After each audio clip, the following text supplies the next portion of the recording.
Funding for Election 2012 coverage is provided in part by AARP, a nonprofit, nonpartisan association, 87,000 strong in North Dakota, dedicated to enhancing quality of life for all as we age. And by the members of Prairie Public.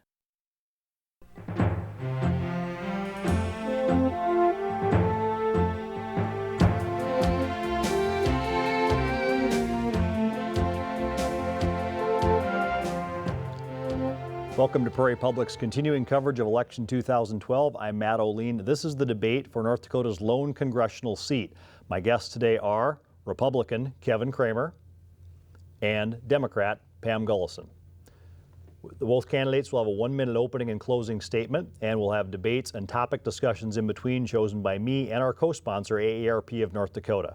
Based on a coin flip, we have a 1-minute opening statement. Kevin Cramer goes first. Kevin? Well, thank you, Matt, for lending your talents to this debate. Thank you, of course, to Prairie Public and AARP. Prairie Public's been doing this a long time, and we appreciate the access that they give to their viewers to public officials. I always say one of the best parts of public life is, in fact, the public, and I appreciate my opponent's willingness to participate in this debate and several others to make ourselves available to the people to whom we're asking. Hey, we're asking you for a job. We're asking for a tough job. In fact, we're asking you for the only seat in Congress in the U.S. House from North Dakota out of 435. We are living in some very important times in our country. While we sit here in North Dakota, a bit of an economic oasis with lots of jobs, lots of wealth creation, lots of opportunity, we also know that the rest of the country isn't enjoying the fruits of a good economy like we are here in North Dakota. I think that America needs today what North Dakota has to offer more than it ever has before. I believe that I can deliver that, and I look forward to this half-hour debate of discussing these important issues. Okay, Pam Gulleson, 1-minute opening. Thank you, Matt. Thank you to Kevin. It's great to see you again in one of these debates. Thanks to Prairie Public and the AARP for providing this opportunity for all of us. I've had the opportunity to travel all over the state and visit with North Dakotans. I've been to almost 90 communities now and hearing directly from North Dakotans on what's important to them.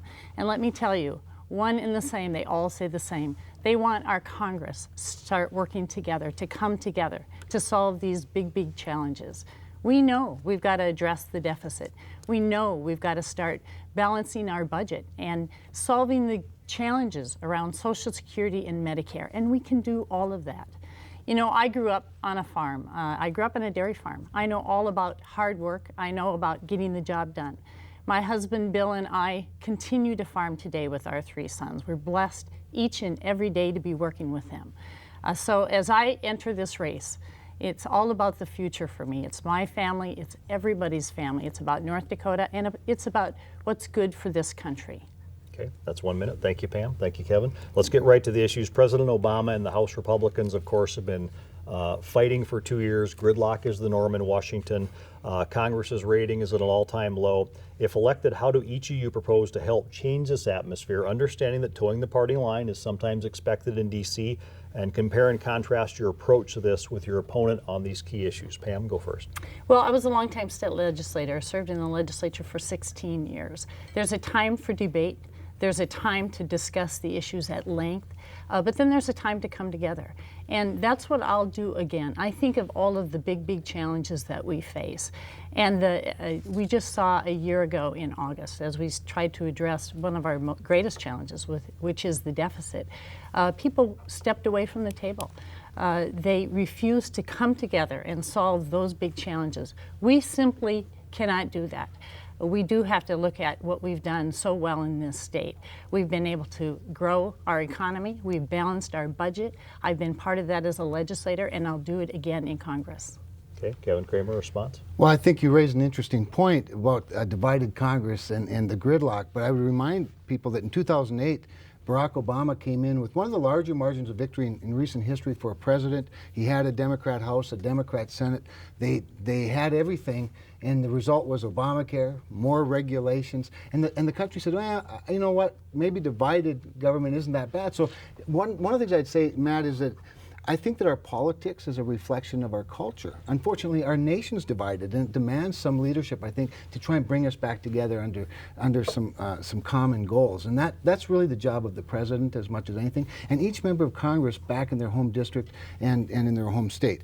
Having said that, I think the frustration of this country is warranted, and I think that they're going to demand it. And I look forward to going there with a cheerful disposition, with strong ideas for sure, strong conviction and strong principles for sure. But one thing I've done, Matt, in this election cycle is I've shown people that I'm willing to step away from my party and be an independent voice and demonstrate that independence when I think it's in the best interest of the constituents. Okay, Pam Gulleson.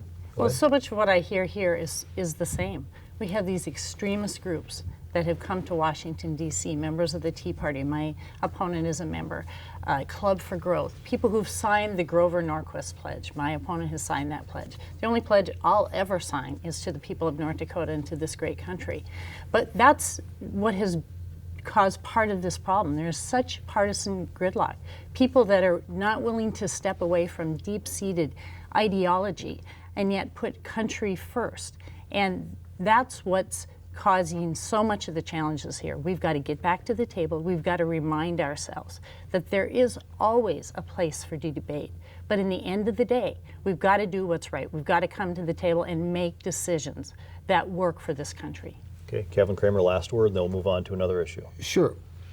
There are lots of groups in this country that have a say. The beautiful thing about democracy is everybody gets to have a say. You get involved in the political process at the local level, hopefully. Unfortunately, we only have about 50% voter turnout in this country. I think we ought to have 100%. Everybody ought to have more to say about it. We also ought not be so concerned and so scared of rigorous discussion and rigorous debate, and even disagreement from time to time. Having said that, I think America longs for the days of Bob Dole and George Mitchell, Ronald Reagan and Tip O'Neill, people that if they didn't love each other, they at least respected each other. And I look forward to bringing my personality, my knowledge, and my willingness to be independent, quite honestly, when that's what's called for, to bring people together and be a team builder. Okay, our next question comes from our debate co-sponsor, AARP of North Dakota. What proposals being discussed in Washington to modify Medicare and or Social Security are of the most concern to you? And are there any of them that you favor? Kevin Cramer, you go first. Sure. Well, certainly there are two different things, Social Security and Medicare. Right. While they are somewhat similar, Medicare is a much more urgent issue because according to the Medicare trustees, of course, Medicare will be insolvent in 12 years. So we've got a shorter time frame with which to deal with Medicare. Now, one of the things I like about proposals being proposed, I like the idea of drawing a line. You know, some say 55. I think 55 is fine. I'm happy with 50 or 52. But some age, let's draw that line and assure people with complete confidence nothing will change for you. You can have Medicare, and same for Social Security, as you know it. And then below that line, I think what we ought to do is have choices. And one of the choices ought to be Medicare as you know it, so that we don't have to have this bickering and this fighting and this sort of this divisiveness over we're going to lose this program. So I like that. The other thing that I like in some of the proposals I've heard about is I like consumer choice. And that's why with younger generations that aren't approaching that retirement age now, let's give them choices. Consumer choice, I think, help bring down costs. Okay, Pam Gulleson. Two of the proposals that concern me most is, with regards to Medicare, is the voucher proposal. Taking away the guarantee for Medicare and moving it into a voucher program. I think it puts our senior citizens really in such a vulnerable position. If you remember why Medicare got started in the first place, it was because health insurance companies don't necessarily want to insure our senior citizens. We all do as we age, come with pre-existing conditions. And so that's not a population that health insurance companies compete for. So the guarantee of Medicare, the guarantee that our seniors have contributed to throughout their work life is so important. So that is a proposal that, for me, is deeply concerning. With regards to Social Security, I don't support privatization. I think we need to strengthen Social Security, and I think we need to be able to get more people back into the system. We need to grow the economy, get people back working again. Stop raiding the trust fund. allow those dollars to stay with the program to strengthen it. And then look at some other, I think, alternatives to strengthen that program. But it's too risky. We've seen over the last few years the value of people's retirement go down considerably. We can't put our senior citizens at risk. Okay, Kevin Cramer, response? Well, I certainly agree. We've watched the value of people's retirements go down significantly in recent years and then bounce back up. But the nation has a $16 trillion debt under the direction of the federal government. So I'm not sure who I trust more with my money, but I'm pretty sure it's not the federal government. I would say this. With regard to Social Security specifically, Social Security has a little longer time frame, at least on paper. On paper, it's not insolvent for like 22 years or 24 years. But in reality, we have a $16 trillion debt. We've been borrowing from it for decades, really, for generations, and that has to stop. We have got to lock that money up. With regard to some sort of a premium support system for Medicare, you know, I like it as an option only. You know, let's remember, Obamacare took $716 billion right out of Medicare, making its insolvency that much quicker. If we're going to bring costs down, some sort of a premium support where Medicare is one of the options. The current Medicare program is one of the options. But what if you found an option that was less? You could take that premium support, buy a lower option, and keep the difference. If you find one that's more a premium, a higher level Cadillac version of, you pay the difference. And choice, consumer choice, always brings down costs. Okay, final word on this, Pam Gulleson. Well, I'm just not willing to put the nation's debt on the back of our senior citizens. We do have to address our debt, but it's not going to be on these really vital, such important programs to our seniors. That gives them both economic security and health care security as they go into our senior years. There's much better ways to approach that. And just a fact check on the $716 billion. Remember, that was from profits from the Medicare Advantage program. That money got plowed right back in directly into benefits to support Medicare program itself. That's important. It's the same thing that Paul Ryan, who my opponent supports him in his budget, that's what he did as part of his budget. So that didn't put Medicare at risk. In fact, it strengthened it. Okay, let's continue on this, and Kevin will go first again because it's the same issue basically. We'll just keep following up on this if that is okay. Sure. And that is, of course, the Affordable Care Act, or Obamacare as both sides are now referring to it as, upheld by the Supreme Court as constitutional. But each of you have different views, I know, on this. What are your thoughts and opinions about this law? Which provisions are good? Which do you oppose? And which, if elected, would you retain or strengthen or repeal? Kevin Cramer? Well, sure. First of all, the Supreme Court upheld it, not because it was a good law, but because it was a tax. It was determined by a majority of the Supreme Court. It was constitutional because it was a tax. And so we have the tax and spenders in charge. We've imposed this tax on every citizen. We've terrible tax on the job creators. We've literally stopped job growth in this country as a result of Obamacare. What do I like about it? First thing, the thing I dislike the most is the mandate itself. I find it to be absolutely offensive to the sensibilities of a free country. You know, I like the fact that, I think one of the things I like the most about it that I would want to retain is keeping your children on your plan for a little longer. And that's for a number of reasons. For one thing, students today, or young people today, go through school longer. They live around home a little longer. They're also the healthiest part of the, of the population. It's probably not a tremendous burden. We absolutely have to do something to ensure that people with pre-existing conditions are allowed to keep their insurance or to port that insurance to another company or another plan if they move on. That's just fundamental in the richest country in the world. I would like to see, again, more consumer choice, and I'd like to see a cap on some sort of tort reform, some cap on the huge awards that are awarded by trial lawyers who support my opponent, and to make sure that we have sensible regulation, because frankly the premiums that doctors are having to pay frankly actually becomes a reason for some people not to even go into medicine, and we have to do away with that. Choice, I think, can be driven by providing people the opportunity to keep their money. See, we have to have an opportunity. It has to be more beneficial to stay well than to get sick. I need to get a response from Pam for time. Okay, sure. Go ahead, Pam Gulleson, right. Response. Well, you're right. Healthcare costs are the #1 reason for bankruptcy in this country. They continue to be. So we can't go forward without addressing these needs. Now, there's lots of parts of the Healthcare Act that I'm concerned about. But I think there's some strong parts in there that I do support. I think covering pre-existing condition. Almost every family has been faced with some kind of an illness, some chronic illness that has put them into a position where they could potentially be dropped from their health care coverage. It's critically important that we continue to have that. The prescription drug program for our seniors, covering the donut hole, that's going to be very valuable. That's additional $650 in our senior citizens' pockets. The Frontier Amendment for North Dakota hospitals, $650 million directly to cover additional Medicare reimbursements for our hospitals has been very, very important. That was an amendment that our congressional delegation across both aisles have fought for many, many years. We need to preserve that. But I am concerned. I'm concerned about the impacts on businesses and small businesses, on how we're going to pay for this plan long term. And I'm concerned about potential burdens on them.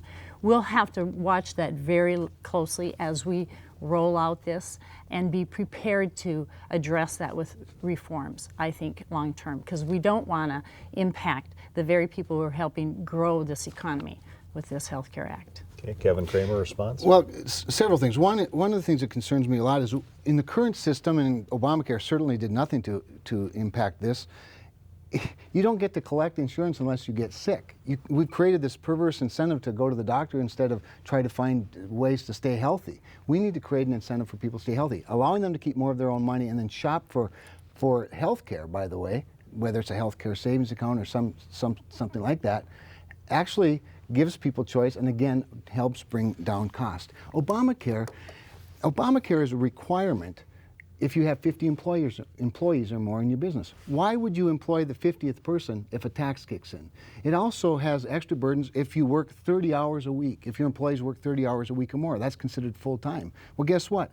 Employers are going to hire a lot of people that work 29 hours. The Health and Human Service mandate that says that's so offensive to people of faith, especially to the Catholics and the Catholic Church, that requires you to pay for things for your employees that you find religiously offensive is an outrage to me, and it demonstrates just how little regard this administration has for our faith community and for people of faith. So there are a number of things. The medical device tax is going to kick in next year. My goodness, on top of everything else, we're going to pile on another tax. Okay. I need to get final response from Pam Gulleson, that will move on to energy and oil. Well, I just can't think about this without personalizing, humanizing it. This is real for people. My neighbor Hal did everything right. He had a great job, he had good benefits, he had retirement, he owned his own home. And one fateful day, one fall day in 2008, he was starting his furnace, the furnace blew up. He experienced severe burns. He spent the next year and a half in the St. Paul Ramsey Medical Center. Even while he was in a coma, he went through the $1 million cap. He went through all his savings. He had to declare bankruptcy. And of course, he'd lost his home. That's real. One incident, one medical emergency can change the whole financial focus of a family forever. And we need to make sure we address it. This starts down that road, and I think it's the right thing to do. Okay, let's move to North Dakota's energy and oil industry. What are each of your thoughts on this vital issue? Are things moving too fast? They need to come down? Are things about right? And how would you address this issue or be an advocate for North Dakota's energy industry? Pam Gulleson, you go first this time. Well, obviously North Dakota is so blessed to have all of the energy activity that we have. It's even beyond, I think, most of our imaginations of just a few years ago that we'd be facing the kind of activity that we have out west. And so it brings us tremendous opportunities, but it does bring challenges. It brings impacts on people who are vulnerable and don't benefit directly. We need to make sure that we protect them even while we grow this for our economy. The number one thing we need to do is increase our investments. We need to be spending more money on roads, more money on emergency services, making sure that there's adequate housing. When you read the headline in the Williston paper, as I did when I was out there a few months ago, and senior citizens are getting notifications that their rent has tripled or that they're being evicted from their housing. That's not okay. So it's up to us as a state of North Dakota who's benefiting tremendously and as all of the leaders to make sure that we are protecting them, even while we benefit so tremendously from the jobs and the economic impacts from this energy activity that we have right here in the state. Okay, Kevin Cramer, response? Well, one of the reasons, Matt, that North Dakota is doing so well in the energy industry, especially in oil and gas, is because the vast majority of our natural resources, as well as coal, by the way, are under private land. And Barack Obama loves to stand up and take credit for the fact that we've gone from 60% dependency to 42% dependency on foreign oil because of all this oil development in the United States. And yet on federal lands where he's the landlord, we've seen tremendous drop in production. All the production's happening on state and on private lands. And that's because you have less intrusion by the federal government. Let me tell you what scares me to no end. If my opponent wins and Nancy Pelosi becomes Speaker of the House, Henry Waxman gets to be the chairman of the Energy and Commerce Committee again, and we're back into federalizing fracking. We're back into cap and trade and climate change legislation, which they've said is a high priority for them. We've got to keep the federal government out of it. Now, how do we deal with some of the challenges? Well, there are some challenges. You asked, is it going too fast? Well, it all depends, of course. It always depends on what your perspective is, whether you own mineral rights or not, or whether, how long you've lived on the land, or whether you benefit or not. We have to take care of and protect our most vulnerable citizens. But I would say that there's a role for the federal government here as well. And that's why in the highway funding, the federal government has to acknowledge, much like the state of North Dakota, that there's a benefit to the federal government in having this activity. I think we need to get more funding into the roads and highways of western North Dakota from the federal government as well as the state government. Okay, I do want to get one more issue in, and that's Farm Bill, because we're running out of time. And Kevin, you'll start on this one. This is a great example of inaction in Washington. Sure. Nothing's happened yet with the Farm Bill. What are your thoughts on this? And what parts would you like to save or keep? And with the national debt, are there subsidies that can be done away with to help the debt? Kevin Cramer, you go first. Well, let me approach it from the last part of your question first. Because of the national debt, both the Senate and the House have cut substantially in the Farm Bill. If every bill was cut as well as the Farm Bill, if every agency was willing to do what agriculture is willing to do, we could get a handle on this deficit. So there are things I like about both of it. The main thing is that a good Farm Bill's got to have a robust crop insurance program. What I hear more than anything else is give me crop insurance and get out of my way. Don't tell me how to farm. The Senate requires compliance with conservation programs as a condition of the federal crop insurance program. That's something that's the version of the bill that my opponent has said she supports. In fact, she asked the House to pass the Senate version immediately. That's a non-starter. So we need to get back to it. They need to get it done. I hope they get it done in the lame duck. Okay, Pam Gulleson response, and then you'll each have one more response. It really is all that's wrong with Congress. We watch this. The Senate put forth a bill bipartisan way, very strong cuts, responsible cuts, eliminated direct payments, which we knew we no longer needed, brought down the administrative costs for crop insurance, but strengthened it, and kept the disaster payments, the real strong parts of the bill. Then it gets over to the House, passes out of the committee, and comes to the floor. And it comes to a standstill. This is where the extreme groups that I talked about earlier, my opponent's a member of endorsed by Club for Growth, that group has basically put a hold on this bill, said that their members, it's a key vote, they'll use it against them. If my opponent was serious about the Farm Bill, he would have reached out to those leaders, talked about it months on. His response when the Senate was in the middle of debating the issue was that he hadn't given it any thought. Later, a second response was he didn't sense any sense of urgency about the Farm Bill. And I can tell you, a 5-year Farm Bill is so critically important to this state. There is an urgency. Just with regards to the conservation title, I don't support that. I think it's one of the reasons why we need to get this bill into conference committee so that we can work out the differences and eliminate the conservation title that was added and tied to the Farm Bill. Okay, time is running out. We do need to move to closing statements. I know it goes extremely fast. I want to thank you both for being here, and good luck. And Pam Gulleson, you go first on your closing statement. Well, thank you so much, Matt. And again, thanks to Prairie Public and to AARP and to my opponent, Kevin Cramer, for being part of this today. You know, elections are always about the future. It's our opportunity every 2 years to come together and talk about the critical issues that face our country, which is what we did here today. But it's much more important to just not talk about it. We need action. We need people who are interested in working together and coming together, setting aside these partisan and political differences and being serious about getting the job done. I can assure you, as your member of Congress, that's exactly what I'll do, and I'll put North Dakota's interests and America's best interests before politics. Okay, Kevin Cramer, 1 minute closing statement. Again, thanks, Matt, AARP and Prairie Public. Pam, again, thanks. Good to see you, and look forward to seeing you in a couple of days again.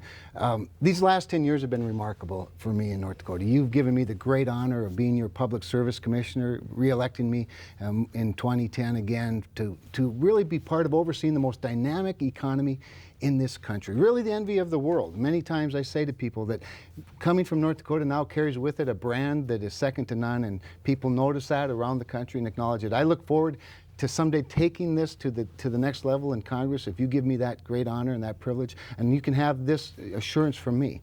You'll never have to wonder where I stand, and you'll never have to wonder where I am.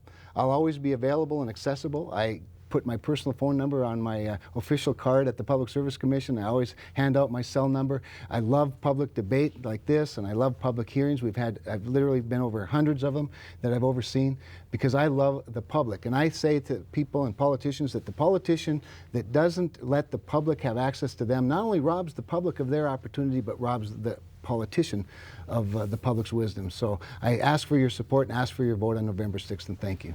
Okay, thanks to both of you. Kevin Cramer, Republican candidate for North Dakota U.S. House, and Pam Gulleson, the Democratic candidate for North Dakota U.S. House. I want to thank you both for being here. It's a great public service that you're here, and we enjoy hosting these debates. So good luck to both of you. And a reminder, Prairie Public's election 2012 coverage continues, and election day is November 6th. So long. Great job.